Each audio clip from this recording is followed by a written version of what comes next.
Shalom, and welcome to another installment of Elders of GMS, giving all praises to Yahweh B'Shem Yahushai. Today is April 6, 2013. This is going to be a GMS News and Prophecies. So we didn't plan anything. We're just going to go right in the spirit, dealing with these prophecies that are going on, that are taking place, and so forth. So you got anything, brother? Just go on with the spirit. This is from the Philadelphia Trumpet. This is the March 2013 edition. I'm sorry. Before I go into this here, I want to mention the test. I know a lot of spirits have been stirred up by this test on Daniel, the book of Daniel, the 11th chapter. It's a mandatory test. I know a lot of brothers are nervous and shaky about it. You know, we ain't kicking nobody out the camp because you failed this test or whatever. You know, you ain't gonna get downgraded, or no, you might get cursed out. You know, but y'all should be used to that. You know, because we curse everybody out, including ourselves. But the book, is going to be on the book of Daniel, the 11th chapter, just to see how the Spirit's working with you guys, to see how to prove that you guys are not pirates, that the Most High is dealing with you. All right, and to prove your research skills. And I said you can get the answers by any means necessary. If you got a biblical historian that lives next door to you down the street, befriend that guy. You know, you can go to the library, go into a good thing to look into is the interpreted Bibles, and there's a couple of them out there, and they'll give you the history, but they're not 100%. So based upon what you do on how you do on the test, I can tell if you went into the interpreted Bible. I can say, yeah, that's where you got it from. But like I said, there's spiritual aspects in that a lot of these interpreted Bibles don't even go into. You know, you can go into the different Bible dictionaries he got out there. You can go on the web. You might run into a video with Edomites calling themselves breaking it down, and they might not fully break it down, but they'll give you some pointers. The test is 2 weeks. This is the second week. So you have one more week. And what we're going to do is, the way you take the test is, it's a lot of history. So you don't have to go to verse 1 of Daniel, the 11th chapter, and give me a whole dissertation on that. 5 pages on verse 1. All I need is the names. All you got to do is give me the key names. This name, that name, the other name. If the guy had a son, you can put his son's name in there. Then you go to the second verse. Give me a name, give me an event. So basically, verse 1, it mentions. Matter of fact, go to verse 1 of Daniel 11 chapter, so I can give you guys a better idea. And by the way, we're taking it too, because we did this years ago. And we got it on some cassette tape or whatever somewhere, but we haven't did it in so many years that we forgot it. So we got to go through it. So I'm in there studying and going through it myself. Go ahead. This is the book of Daniel, chapter 11, verse 1. Also I, in the first year of Darius the Mede, even I stood to confirm and to strengthen him. Verse 2. And now will I show thee the truth. Behold, there shall stand up yet 3 kings in Persia. And the fourth shall be far richer than they all, and by his strength through his riches he shall stir up all against the realm of Grecia. Go ahead. And a mighty king shall stand up, and that shall rule with great dominion, and do according to his will. And when he shall stand up, his kingdom shall be broken, and shall be divided toward the 4 winds of heaven. Yeah, so you should get an idea of already. That was at the 3rd verse right there. Second verse 4. That give you a little heads up. That was Alexander.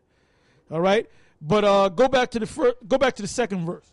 Verse 2. And now I will show thee the truth. Behold, there shall stand up yet 3 kings in Persia. And the fourth shall be. Go to the first verse. Also I, in the first year of Darius the Mede, even I. So now you have a starting point in history. You got Darius, right? Read on. Even I stood to confirm and to strengthen him. And now will I show thee the truth. Behold, there shall stand up yet 3 kings in Persia. And the fourth. Now remember, the Medes came up in power first, then the Persians came up after them.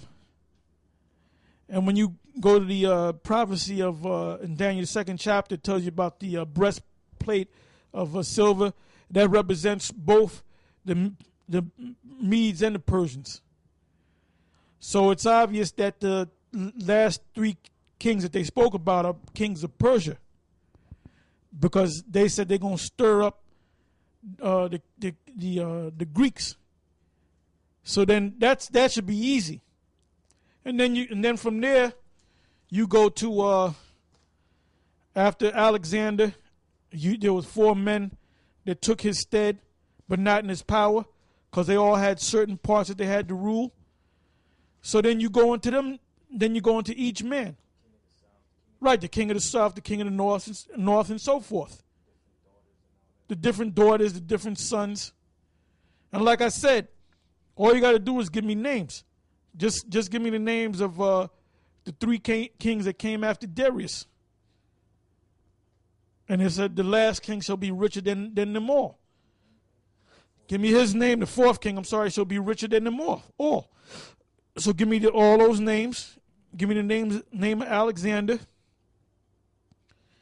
Then give me the names of the 4 generals. Then give me the names of their sons. Give you another hint. This Daniel 11 chapter is focusing on 2 of the 4 kings. All right, so I'm pretty much giving you the answers. So all you got to do is put it together. So because there are a lot of questions, how do you want it done? I'm telling you how we want it done. All right? And I'm going to say this, you're going to have people that's not with the camp that follow us that's going to take part in the test too. Now Nate, he ain't going to take the test. His men ain't going to take the test. Comfy, and it's too much studying. It's too much, getting your brain involved. This guy, Johanna, he ain't gonna take the test. He don't know nothing. He can't break down Jeremiah 14:2. He didn't know cyber oath in James the 5th chapter. Okay, the reason why we're doing this, because we're on the, what'd you say earlier, on the top of the hill? A city on the hill. We're like that city on the hill. And everybody knows when it comes to who's the authority when it comes to Israel, it's us. And then we know that these guys are watching us too, and they're learning stuff to keep their game up, to keep them subjects up. They're watching us, man. We watch them too. I'm going to say this. Hey, I get on Nate and everything, but Nate be having some good classes. You got to admit, Nate is a good teacher. He teaches a lot of good things, but there's a few points that he goes off on. And that's what we get on, man. That's what we get on. Because back at the old school, he's going by what he learned at the old school, and maybe he changed a few things. He's on point, and the guys that are with him are on point, but they go off on certain points. That's right. The Most High demands perfection. All right, go ahead, Ak. This is Revelation 3:1-2. It says, "And unto the angel of the church in Sardis write, These things saith he that hath the 7 spirits of the Most High, and the 7 stars. I know thy works, that thou hast a name, that thou livest and art dead. Be watchful and strengthen the things which remain, that are ready to die. For I have not found thy works perfect before the Most High." Yahweh Bashem Yahushua. So you're supposed to study to show yourself approved. You're supposed to seek perfection. The scriptures speak about the whole book, about understanding the whole book. Get me, and I went through this, what is that, 1 Timothy's, is it 1 Timothy's 3:16? I believe, or 2 Timothy's 3, 2 Timothy's 3:15. 3:16. 2 Timothy 3:16. All scripture is given by inspiration of the Most High, and is profitable for doctrine, for reproof, for correction, for instruction in righteousness.